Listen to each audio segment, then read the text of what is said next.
Do not buy 12 Tribes on Earth hair growth oil and hair magic elixir unless you want super healthy, gorgeous hair that grows. They have a whole line of amazing hair growth products, including hair growth leave-in conditioner spray, hair growth shampoo, hair growth spray, and hair growth butter.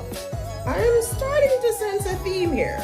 They include quality natural ingredients, smell amazing, and you can see the results for yourself.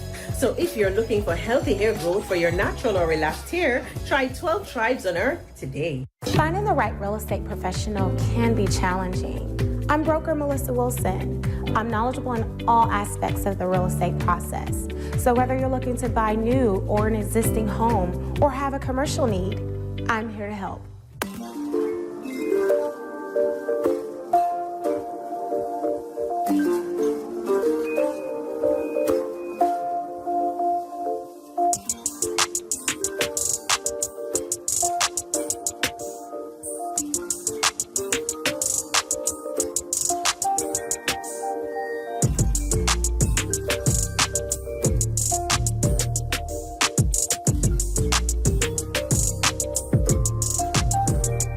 What's going on, fam? This is Jay Cameron inviting you to join us in Ethiopia next March 2025. And this is going to be an iconic trip that you don't want to miss, a trip of a lifetime. We're going to be visiting Addis Ababa, Gondor, Lalibela. You'll have a chance to taste the amazing Ethiopian food. You'll also have a chance to visit the Rastafarian community. You'll get the history, you'll get the fashion, you have an opportunity to shop. It's going to be a trip, an experience of a lifetime. So make sure you sign up to join us in Ethiopia, March 2025. Introducing the African Diaspora News Channel app, your gateway to stories that's overlooked by the corporate mainstream media. At African Diaspora News Channel, we cover stories that don't receive mainstream attention, and we serve as the voice to the global Black community. We are committed to informing and educating through the power of media, connecting the African diaspora one story at a time. With our platform, we're helping to end injustice by exposing it. Join us in standing for excellence in journalism and serving our community. Download the African Diaspora News app today. All right, ladies and gentlemen, boys and girls, we are here on the stream. It is August the 8th. We are trucking along, ladies and gentlemen, Thursday, and we are here. Now, some people may be new that's coming in, and we just want to always explain everything we're doing here. So some of you may say, I like to chat. You can chat here on the live one of two ways. You can either join our memberships and you can chat away, or you can send a super chat and leave a comment. We can try to look at it and try to get your comment read. Usually when I'm, doing my thing, I have to look back and see it. But the reason why that we went to members only, we actually started this almost, I'll say last Saturday, is because all the trolls that's have ratcheted up the moment that Vice President Kamala Harris have got into the race. We've never seen that kind of trolling. So to make the experience enjoyable for our subscribers still without dealing with a bunch of DNC trolls, we just went to members only. So if you would like to get involved with the conversation there, you can also leave a comment at the end of the stream and it'll be there. Like always, it's just during the streams, they will be members only. And that's the way we're going to operate probably from here on out so our subscribers can enjoy the experience. All right, ladies and gentlemen, boys and girls. Also, if you want to advertise your business or anything that you have going on before the show, you're welcome definitely to reach out to us for that. You can reach out to Kellen or just leave a message on our contact page. I'll forward it to him, and then he'll work with you what the rates are, how long you would like to advertise, and things like that. We also, local businesses we have, like, for instance, Melissa Wilson Associates, that's local. Right here in the Houston area, the Water Tree, local, Sugarland. So definitely local businesses and also businesses all over the country and even throughout the world. If you would like to advertise, you're definitely welcome. Ethiopia trip, There's 5 spots left. Today's Thursday. Some people get paid on Thursday. Some people get paid on Friday. This I do know. There's 5 spots left. If you've been thinking about it, you better jump on it because them 5 going to go. They can go this weekend. So you better jump on it ASAP. You can go to africandiasporanews.org/Ethiopia. Check out the itinerary. Sign up, ladies and gentlemen. Now, let me go ahead on and get to, since we're going to talk about your favorite vice president of the United States. I know you love her. I know you got her on your mantle, above your fireplace. Or maybe some of you have her picture in your room because you're just so proud of her and things she's done for Black America. I know that. I know you do. I mean, I know they could not keep her picture from not being put on the canvas. I know. So let's go ahead and get to our devotional today. In the spirit of our vice president, why not? I know I probably ran this earlier this week, but forget it. Let's go ahead and run your vice president one more time, just this week, because I know you love what she do. We have to stay woke. Like, everybody needs to be woke. and you can talk about if you're the wokest or woker, but just stay more woke than less woke. Yeah. And I'm wondering what the United States is going to do more specifically to set up a permanent infrastructure. And relatedly, is the United States willing to make a specific allocation for Ukrainian refugees? And for President Duda, I wanted to know if you think, and if you asked the United States to specifically accept more refugees. Okay. A friend in need is a friend indeed. Okay, I can first. Okay. This is just an extraordinary testament to the importance of having a president who understands the power of diplomacy and understands the strength that rests in understanding the significance of diplomacy and strengthening alliances. This is an incredible day. Okay, so what we're going to cook today is an Indian recipe. Yes. Because you are Indian. Yes. Okay, and I don't know that everybody knows that, but I find that wherever I go and I see Indian people at the supermarket, on the street, everyone's like, Kamala Harris is Indian, right? It's like the thing we're so excited about to have you running for president. Yeah. I believe that we need to address, well, first of all, no, I don't think America is a racist country. Let's really be clear about that. So I'm not going to sit here and say I'm going to do something that's only going to benefit Black people. No. All right, ladies and gentlemen, that was your vice president of the United States of America. A lot of times I'll think about something. I got to get me a new sound to put at the beginning of these live streams because a lot of times we be holding class here sometime. And I always say, hey, participate in the class. Sometimes I may ask y'all questions because, hey, we want to have definitely engagement here, right? Let's engage much as possible. That's what make it fun for everybody is when you have engagement. So even though sometimes you may not think I see certain things, maybe I look here. I have a tablet here while I'm looking at the comments, right? Because sometimes I'm looking at y'all, what y'all saying. All right. So let's get it. Let's get some education on the Freedman's Bank before we play. I'm gonna play it in its entirety, what your vice president had to say. As you see that Vice President Kamala Harris undermined Black Americans with the Freedman's Bank. Now, what do you mean by that, Phil? How did she undermine? How did she do this? As a vice president, what do you mean she undermined us?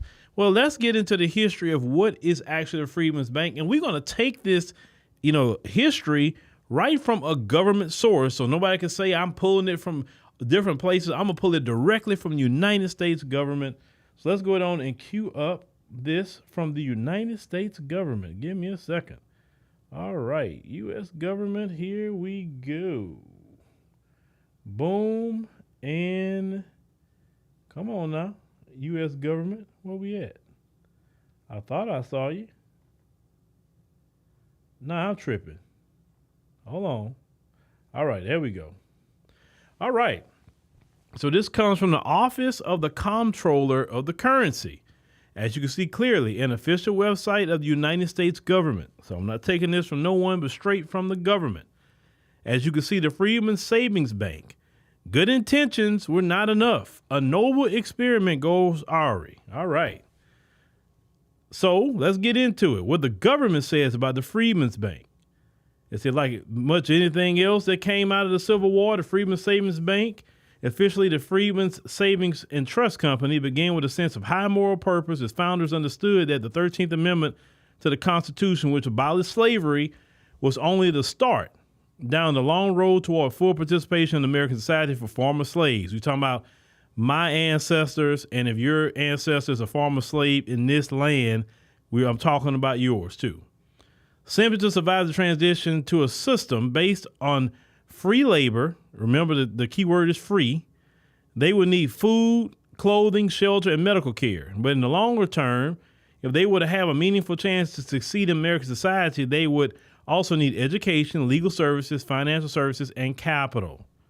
Now, say with these needs in mind, Congress on March 3rd, 1865, enacted legislation to establish the first of its kind social services agency that became known as the Freedmen's Bureau to administer a broad program of help and self-help. On that same day, it chartered the Freedmen's Savings Bank with the goal as, and I don't know why they put an African, but I say black American statesman Frederick Douglass put it, of instilling into the minds of the former slaves lessons of sobriety, wisdom, and economy, and to show them how to rise in the world. And as you can see, an example of the bank book of the Freedmen's Savings and Trust Company. They say the need for the bank services was acute. Large numbers of slaves liberated by the Union Army had gone on its payroll, and this was the first bit of cash many of them had ever received. They needed a safe depository and basic financial education.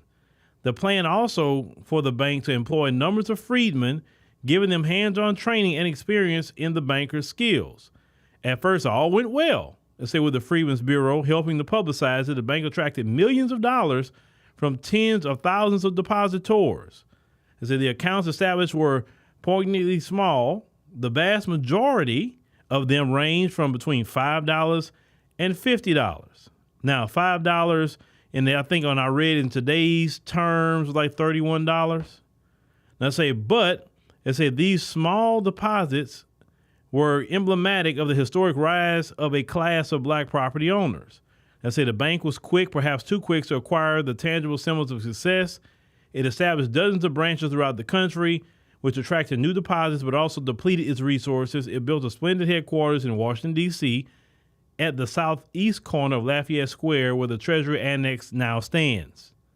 They say its appearance filled Douglas's heart with pride, with its magnificent brownstone front, its towering height, its perfect appointments, and the fine display it made in the transition of its businesses. Okay, he said it was a sight I'd never expected to see, but it had cost more than $200,000 to construct.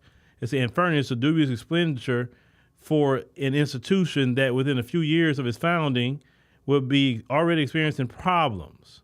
Now, say some of the problems stem from a volatile post-war economy, which saw a decline, expansion, and then contraction again, culminating in the Panic of 1873. The contraction pushed down the yield on government securities, which formed a primary component of the bank's investment portfolio and which reduced the return of depositors.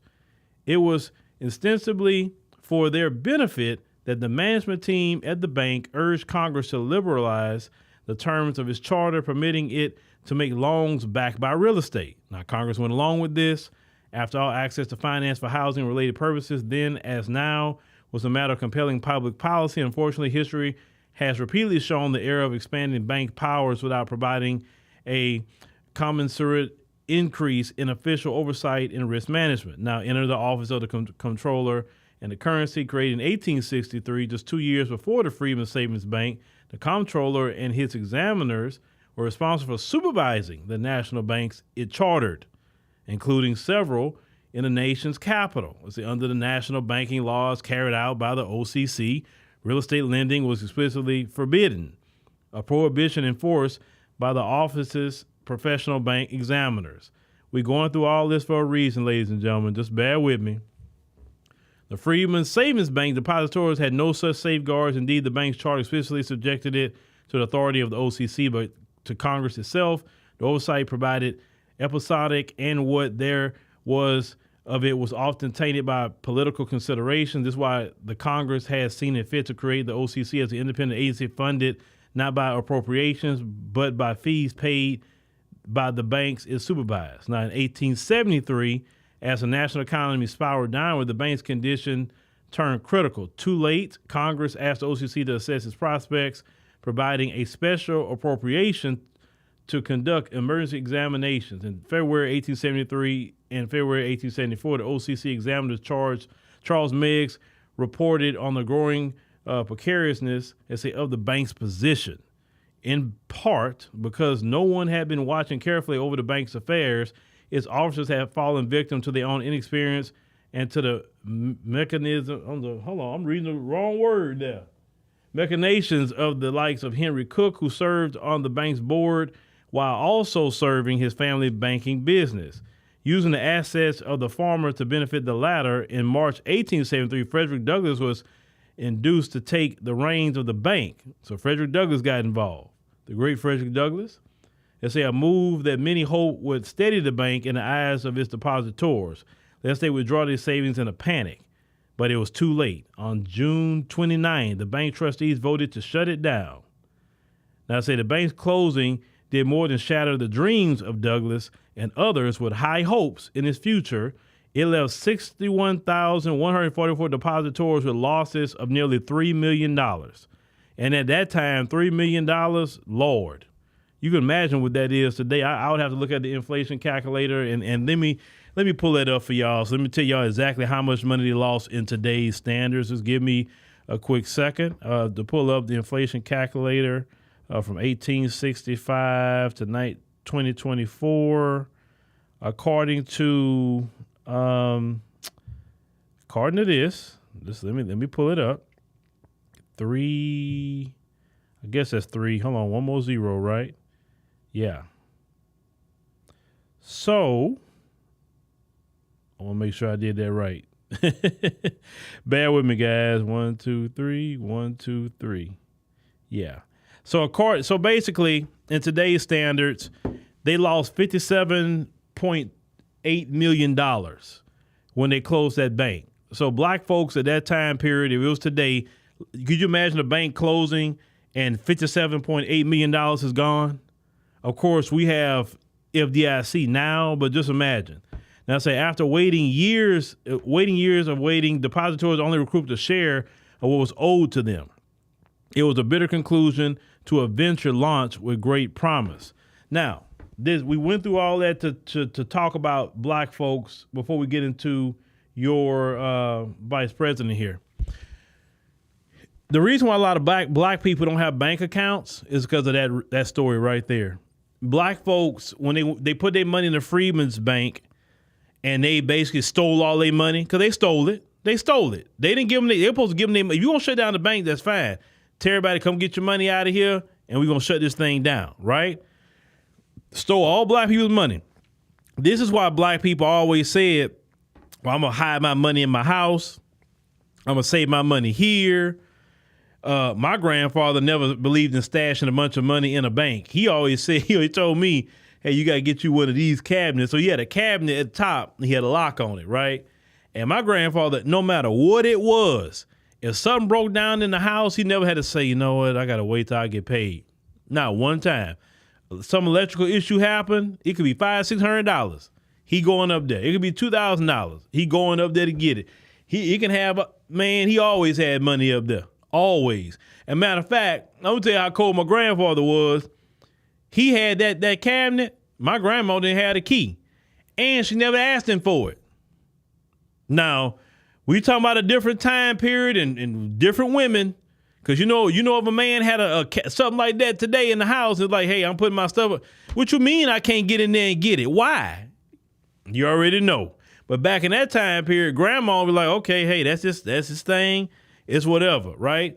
But she never had to go look for money, never had to go do anything, pawn something or whatever, And he showed me, he said, look, I got my money up here. He said he had his firearm up there too, right? In case he had to get down on something. So now we know that the Freedman's Bank, according to Congress, was for our ancestors, better known as Black Americans today. Some people say FBA, some people say Solon, some people say all kind of different names, right?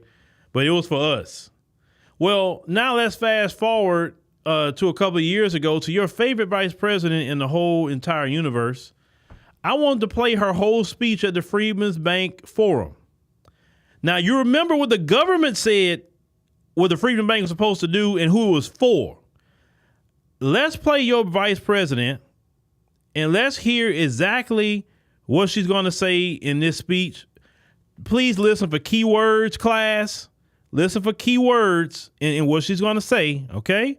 Listen very closely to who got money, how much money they got out of it. Also listen how much Black people got out of it. Just when she start rattling off, okay?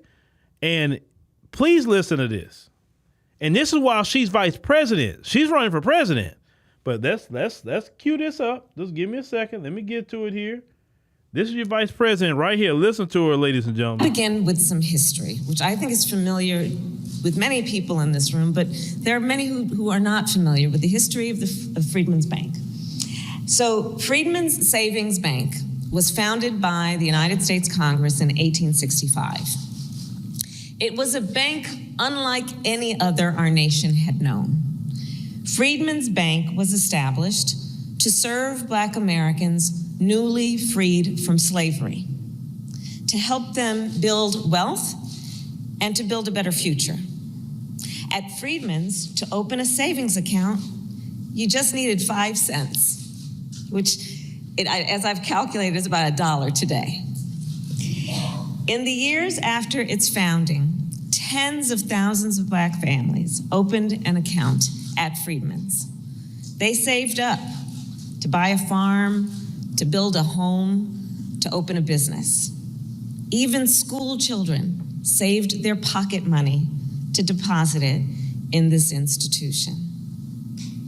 And then 9 years later, after the bank first opened its doors, because of an economic downturn and because of the organized assault on the project of Reconstruction, Freedman's Bank was forced to close. Over 60,000 people lost their savings. Now, Freedman's Bank was guided by a vision. The vision of an economy that works for all Americans and includes all Americans. The vision of a nation in which all people have access to the financial resources they need to succeed, to thrive, and to determine their own future. Truly at the heart of that bank was the concept of self-determination. Over a century and a half later, in communities across our nation, that vision remains unrealized. Consider, today, Black entrepreneurs are 3 times more likely to report that they did not apply for a loan for fear of being turned away by a bank, often anecdotally because they heard about that experience from friends and relatives. Today, Black and Latino homeowners are rejected by traditional financial institutions at a higher rate when applying for home loans. And this is the case even when they have credit profiles similar to other applicants.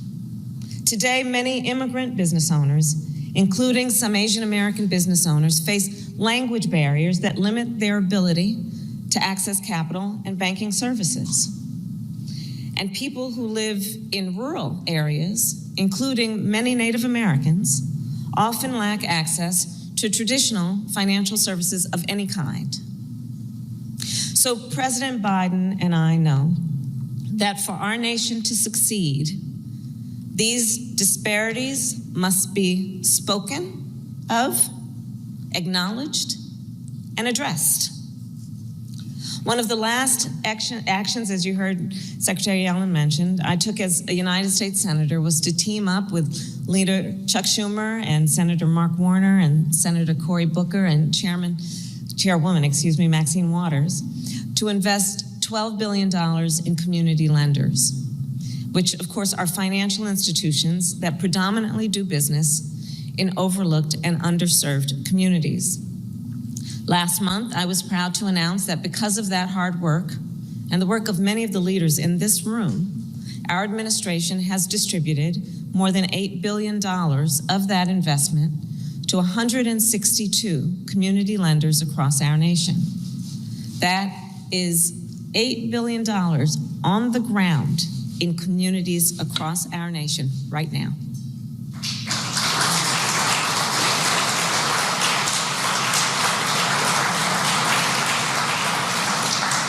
And I'll share with you some of the examples. In North Dakota, Native American Bank lent $10 million to help fund an opioid addiction treatment facility on tribal lands.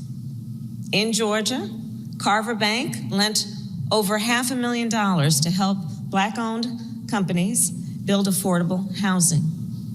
And in Mississippi, Hope Credit Union, led of course by the great Bill Bynum, lent $10,000 to a Black-owned and woman-owned coffee company to help them expand. And that's just one example of the incredible work that they do there. Since taking office, then I will tell you, I have traveled our nation and spoken with small business owners who have received funds from community lenders. And I have seen what it means in terms of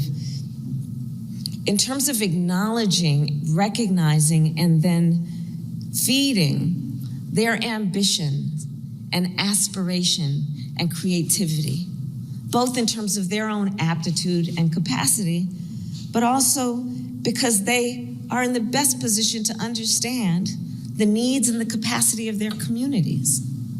And I've seen how they use that capital to hire people from the community, to open a new storefront on the main street, how they buy inventory from local businesses. The whole community benefits in one way or another, economically, not to mention psychically, from their presence.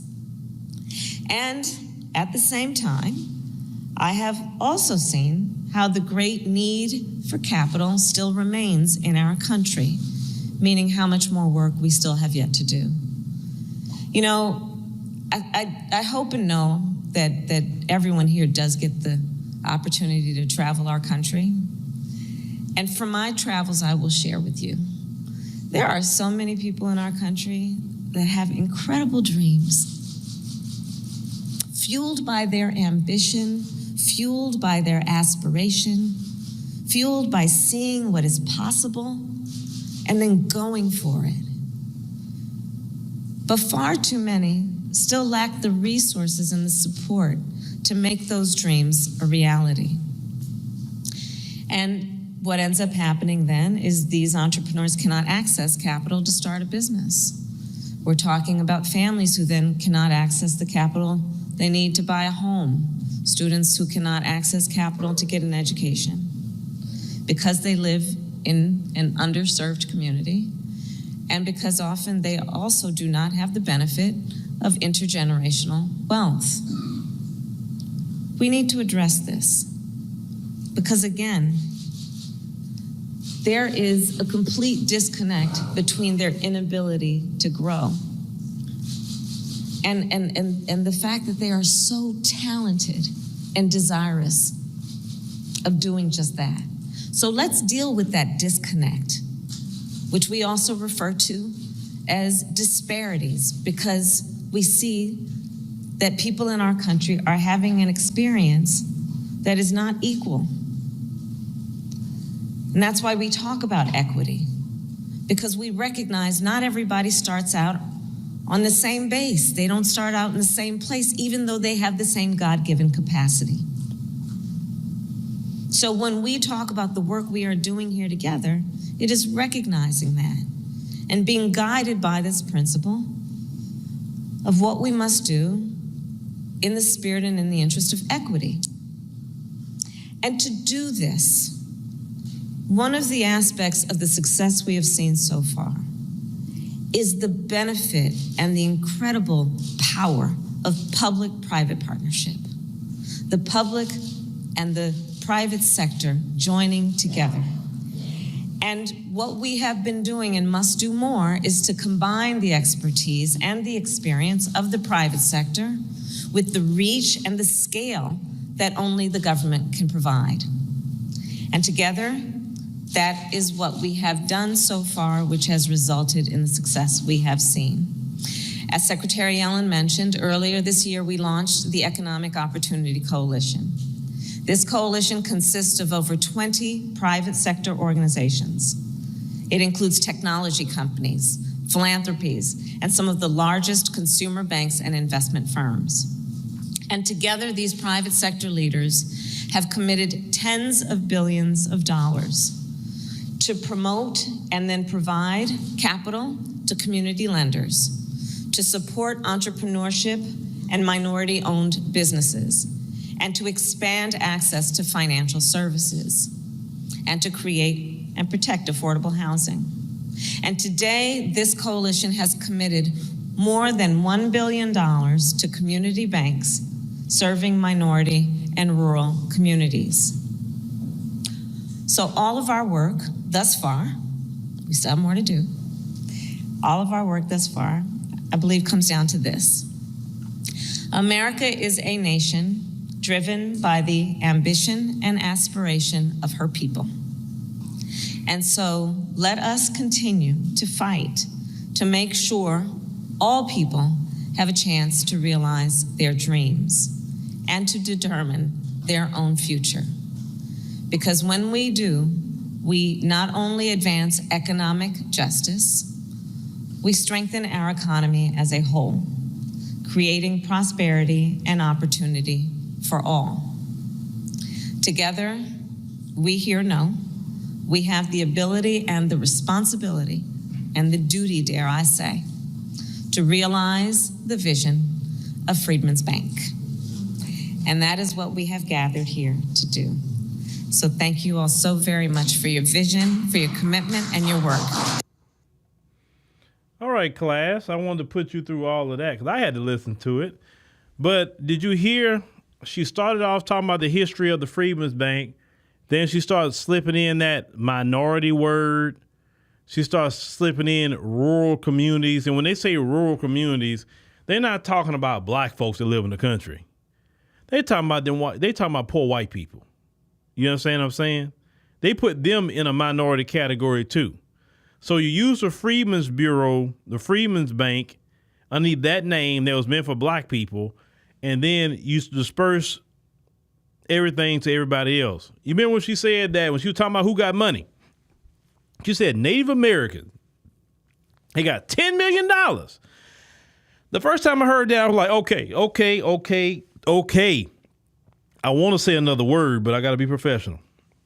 These people, you're talking about the Native Americans, they get set aside from the U.S. government every year. Every year. They got land. They got casinos. They got their own police departments. They don't have to worry about IRS taxes. And they still dipping into the Freedmen's money. You understand what I'm saying?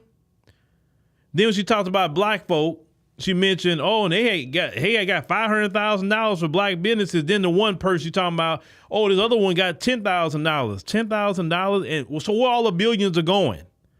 I know where the billions are going. The billions that they mentioning, it's not going to black Americans. It's going to white women. It's going to white LGBT. It's going to Asians. It's going to Hispanics. It's going to Native Americans. It's going to everybody else but black America. And she was a part of all of this while she's vice president. Now, let me tell you something. When Barack Obama was in the White House, they used Barack Obama to get an inroad into Africa. During the time of Barack Obama, they established AFRICOM, African Command, I'm talking about the military. Prior to Barack Obama being in office, there was no AFRICOM, okay? So they used Obama to put in AFRICOM. They also used Obama to take out Muammar Gaddafi. Gaddafi wanted to work with Obama. He never wanted to fool the United States at all because he looked at them and said, no, I'm not fooling these people. But when Obama got in office, he said, oh, okay, I'm willing to work with the United States now. A son of Africa is in there because he knew he had a Kenyan father. So that's why he called him a son of Africa, right? But Gaddafi was also very, well liked by a lot of people. He definitely helped out the continent as much as he could, right?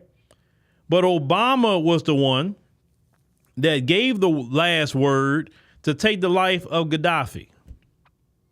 Even he admits that was one of the major mistakes of his presidency. They used Obama to do that in Africa. Now, let me tell you what they're going to do with this woman. They're going to use Kamala Harris to decimate Black America once and for all. Because see, one thing white supremacy knows, they know if they put a white face on it, you're going to rise up against it. Anything they do, you're going to say something if a white face is on it. But if a black face is on it or a black adjacent face is on it, you will just take it with a smile because, hey, at least she black, right? This woman could do whatever she wants to do to y'all. And you won't say nothing because at least she's black. I don't care. This woman has already started to undermine Black Americans already, on top of undermining Black Americans with open borders. This is the undermining thing they're doing. But Biden warned the civil rights bootlegs what was about to happen. He warned them. We just didn't know it was going to end up like this. But if you go back, he warned them. That's their agenda. So how is it she goes from the most unpopular vice president in modern history to now y'all love her? Where'd that come from? How did they manufacture that? I know propaganda is an interesting thing, but how did they do that? People's asking where she at? Is she in the basement somewhere? What does she do? So many people asking the question about this lady. And then now y'all sitting up, I'm not saying you in the chat, but a lot of Black Americans out here, oh man, we gotta, but you know what I'm saying? This lady will continue to undermine Black folks, but I have to give her credit because she said she was not gonna do nothing specifically for Black people. And she stuck to her word on that. She stuck to that. She's about everybody else because anybody that's an immigrant, she's that's her people. Think about it. She has more kinship with them. She don't relate to us like that. She don't come from the lineage of slaves. It don't bother her to do what she did or to be up there talking about giving resources to all these other groups underneath the name of the Freedmen's Bureau. It don't bother her because her people was not enslaved in this land. It wasn't her great-great-great-great-grandmother and grandfather that had their money stolen from them. She has no ties to it. She has no ties. This is why a lot of Black Americans are saying, I really don't want too many people who aren't attached to the history and lineage of this country to be in any kind of leadership because it's easy for them to do things so they don't feel it. Just like in California, when she was putting Black folks in jail, she didn't feel nothing about it because she didn't feel no attachment to them. She didn't. So it was easy for her to do that. It's no different than when the folks do that to us. They ain't got no attachment to us, so it's very easy for them to do what they do to us. But notice how the folks don't want to do it to their own. Why? Because, oh, he looks like my son. Oh, she looks like my grandchild. I mean, I feel bad for her. That's what representation really is supposed to be, is that you can get fair treatment with people that look like you supposedly, but the only ones who really get that is the folks, because you know good and well the rules of any kind of Black person's in power. Can't punish white folks, can't help Black folk. It don't matter if you're Democrat or Republican, it don't matter. That's the rule. Maybe you have some local politicians that can help black people in their local enclaves. And that's probably where you get the most help is locally. If you're in a town that's insulated with us as black people and your leaders are actually good and you can actually, you know what I'm saying? Because you got some good people out there. Not everybody's bad. But this woman had this been her agenda of undermining black Americans. So all this, you were talking about black men for Harris, black women for Harris, and yet Harris was undermining y'all. You giving this woman all this money. You giving her money when she took in, almost $100 million from Joe Biden. Why did y'all give her anything? I don't get that. She didn't even have to go raise any money like that, like Joe Biden had to go do. She got this man's almost $100 million, and then y'all sitting up here celebrating, talking about, oh, she took in $50 million in 24 hours. I'm like, huh? Why are we celebrating that? How is that a win for black America? Am I the only one that's like, maybe it's just me. Maybe I don't get it, ladies and gentlemen.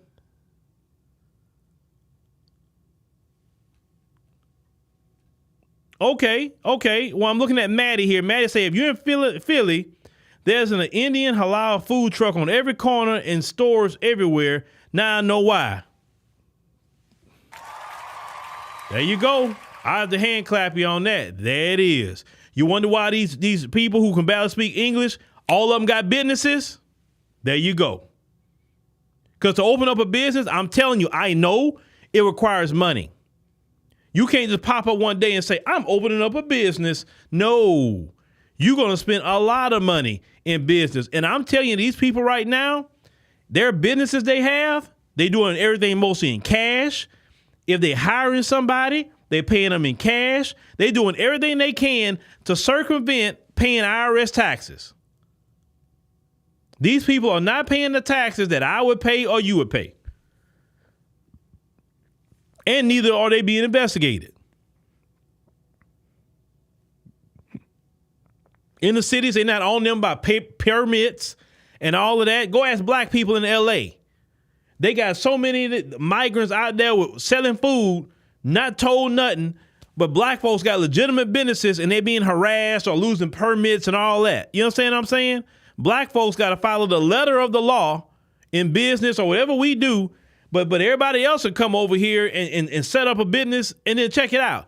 You'll lose your business and then they will give them money to take the spot that you couldn't be in and paper them up and make sure they're good. The police are told to leave them alone. Don't mess with them. How I know that? There are people in New York that some NYPD police officer was telling people that they know, like being anonymous, hey, we can't go after them like we go after anybody else. We're told to stand down. So the NYPD is being told to stand down. But when it come to us, hey, it's on. It's on and popping when it come to us as black Americans. It all goes back to that Biden-Harris administration and goes back to the agenda of the Democrat Party. If y'all elect Biden, Waltz, black America is finished. You are done.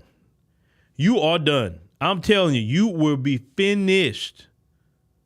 Now, I'm going to say the majority, not all, but I would definitely say the majority. Because some people that's doing halfway okay, maybe they can do some things, move around.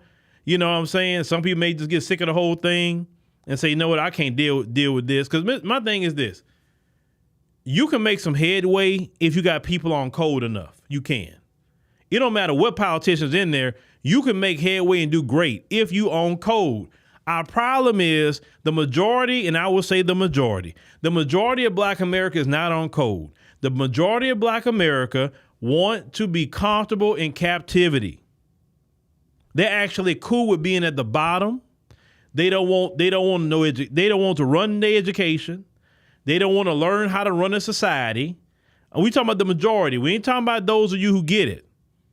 All they want is just a job, maybe pay their bills, maybe they can go BS on the weekend or whatever they like to do. and you know, have a car to drive and whatever the case may be. That's really what they want. And if they can just have a society where the folks just leave them alone and not be, you know, a racist toward them, man, their attitude is this. Listen, Mr. White man, you can run the country to eternity until God is ready to square some things up. I don't want to run nothing, Mr. White man. I just want to be comfortable. That's it. And the only reason I'm complaining because you're being racist toward me, but I don't really want to run nothing. I just really don't. I don't want to run a business. I don't want to educate our children. I don't want to do nothing. They have a plantation mentality, basically. When y'all talk about plantation mentality, that's what it is. On the plantation, the slave master took care of the house, took care of the land, you know, took care of all the business aspect of it to keep the plantation running, right? They were the workers. He took care of all of the business.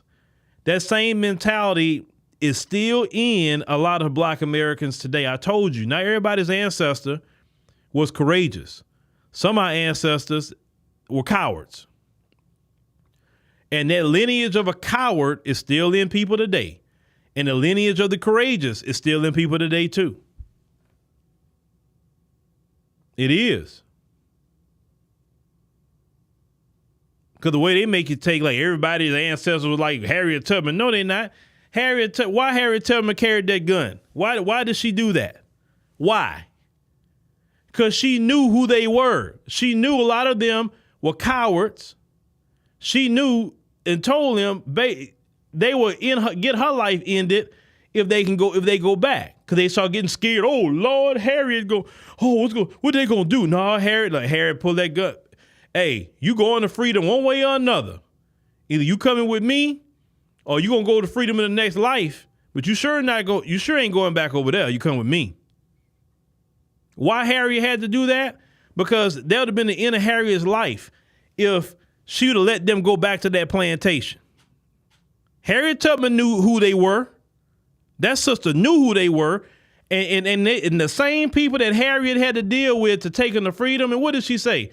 I could have took thousands more to freedom if they even knew they were slaves. And that's the same issue we got today. You got Black folk. I could show y'all everything I'm showing y'all directly from the government. I could take video directly from whitehouse.gov. I can show you everything so you can't say I made it up. Play it and everything. And but Phil, Trump's Project 2025. You know what I'm saying? The disinformation behind that is straight disinformation because the Democrats know good and well that Trump did not come out with Project 2025. That was the Heritage Foundation. Once again, it is the Heritage Foundation that's been in operation since the early 1970s. They are a think tank. They put stuff out there like that every year that they want to see the government pass laws on, for the government to push, whether it's federal, state, and local. That's what the Heritage Foundation, the Federalist Society, they are think tanks. That's what they do. It'll be a Project 2026, Project 2027, and so on and so forth. These people always gotta scare you to go vote for them because they know a lot of you that's out there that's defending them, you are happy with nothing. You're happy with nothing. And the problem for people like that is people like you who's watching, and you know who you are. It may not be all of you, but you know who you are. And people like myself. I'm the problem. Some of you are the problem. Because this is why you're the problem and I'm the problem too. We're the problem because when we speak about these issues, when they hear it, our words convict them. They convict them because they commit sin and unrighteousness. God doesn't like a coward. God himself loved courageous people. And that cowardice that's in him to serve a massa and not even serving God the Father, That's why they hate when we talk like that. What do they tell you? Just shut up and vote. Why they tell you to shut up and vote? Because as long as you're speaking, as long as you are calling them out, as long as you're telling people the truth, you are literally convicting them of sin because they know they're wrong. That's why they can never argue with you or even have something legitimate to say to you when you tell them about what they're doing and what they mass are not doing for them. All they can do is deflect. All they can do is make accusations. Oh, you must be a Trump supporter. Oh, you just love Trump. Who said that? You're trying to get us off our square because we dead on you. And even if a person liked Trump, whatever reason they did like him, so what? They write about you.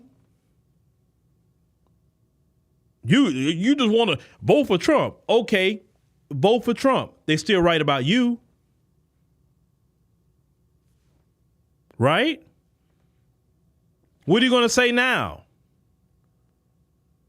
What are you going to say? Oh, this is the thing they say. Well, she can't just do nothing for black people. Come on now. I mean, how she's going to just do something for black people? A president can never do something for one group. You know what? You're right. A president cannot do nothing for one group. They sure can't. They cannot do nothing for one group. But yet he's signing a hate crime bill for one group right here with Kamala standing right there smiling about it. But they can never do nothing for one group of people. That's what y'all say. They can never do nothing for one group of people. They the president of everybody. But when it's time to give out resources, then it looked like nothing but Asian people up there to me. Where's everybody? Where's black people? Where's Hispanics? Where's East Indians? Where's Native Americans? Where's everybody? Why is that specific to them? I thought we couldn't do nothing for black people, right? I mean, I'm talking about. That's what black folks are saying. These black people are so convinced. It amazes me how they defend. Maddie say blue MAGA. Yeah, that's what they. Nah, you can't say MAGA. I don't even want to say MAGA about them. No, they're a blue cult. They're a cult. The vote blue no matter who cult. It's not MAGA. That's saying make America great again. They're not trying to make America great on any way, shape, or form or fashion for black people. That's for sure. They are the vote blue no matter who cult. They act like they're in a cult or a plantation. And shout out to Buckhorse, Ski Wee crew. Yeah, Ski Wee. And shout out to Shun C. Thank you for joining our memberships, Shun. Yeah, you're right. That was not an inclusive group of people. When it comes to us, we got to be inclusive and equity, all minorities, distressed communities, rural, women, LGBT. We hear it all. Immigrants. Look, anytime we ask for something, I got to do it for all them people. But when it comes to all these other groups, LGBT, we do something for you. Migrants, we going to paper you up, right? Everybody gets papered up by themselves. That's what this administration has shown. So how is it? And they would never answer this question. How is it? Can you justify go and put in a continuation of what you just saw? You want Black America to be literally buried with Kamala Harris. And that's exactly what's going to happen. White people will be fine. It don't matter who's in office. White, well, no, not all white people are going to be fine. I won't say that. Because there's a lot of white people suffering in this country, whether you believe it or not. If you look at the economics of what they have done from the time they took office to now with inflation, it is ridiculous. I know all of you, your car insurance skyrocketed to the point it's like a car note. Y'all, my car insurance for both my cars is like a freaking car note. It wasn't like that during Trump. Medical insurance that I have to pay for has skyrocketed. It wasn't like that during Trump. Food costs, when I go to the store and buy food, skyrocketed. Gas prices have not came down. Interest rates through the roof have not came down the whole time. these people been in office. What are y'all talking about? How can you reward that? Most people with common sense will say, you know what? Nah, I'm not gonna reward this. I don't want another 4 years of this. Oh no. My bank account can't take 4 years of this. I want to go on vacation again like I used to. I want to do this. I want to do that again. Half of the nation is in credit counseling services because they can't afford their debt. It wasn't like that with the previous administration. You could say you like Trump or not. I like my bank account to have more money in it. That's what I like. I like to have extra money where I can take my kids places. Or grow our businesses and hire and different things that we need to do. This administration is not pro-business.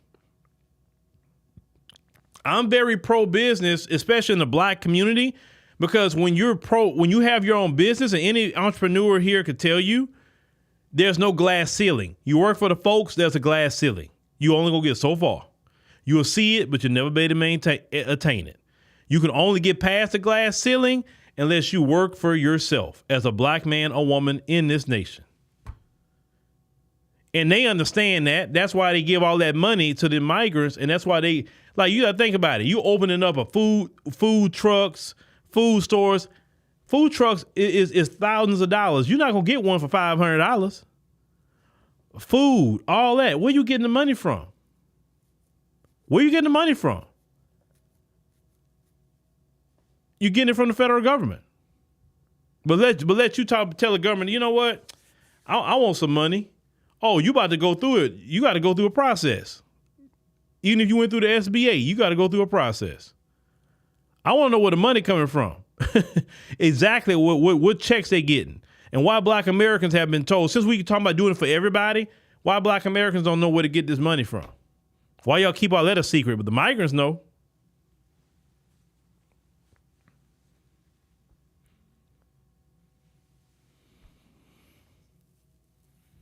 What did Miss K say? Who's Miss K?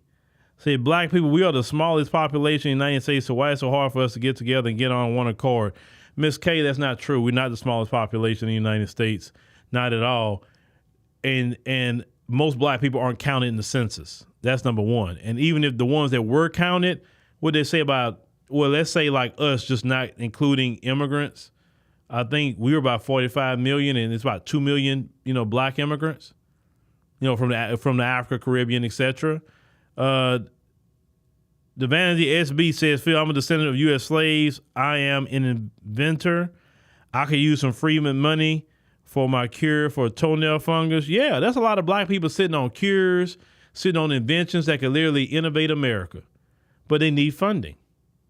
And to be honest with you, the majority of the folks, they really don't get their money from banks. They get them from investors, angel investors, stuff like that. They don't bring a lot of black people in the room with all these angels. Like, listen, guys like Elon Musk, right?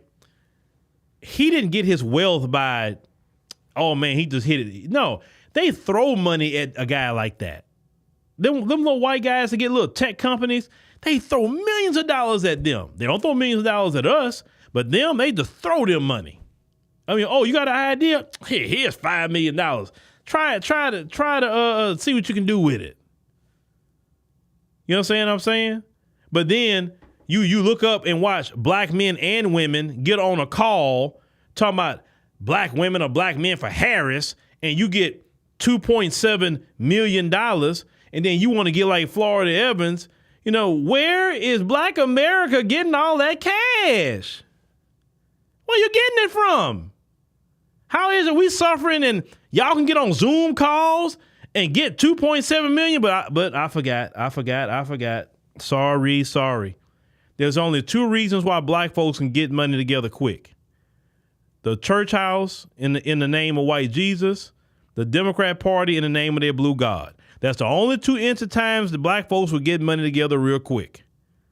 It has to be one of those two entities. I said a long time ago, but I have a character, and I just can't do that. If you really want to make money out the black community, just become a preacher. Just become a preacher. And the black man, that wallet will be open to you. It don't matter what you do, really. As long as you don't commit a crime, you good. You can get hundreds of $1,000s. Man, you can be throwing money in your house on camera, and they will justify it and say, hey, the man of God, he got to have some money too. Well, everybody in the church suffering, but the man of God, you got to take care of him and his wife. Go buy him a Gulfstream, Creflo Dollar. You got to do that for the man of God because he can't travel like everybody else.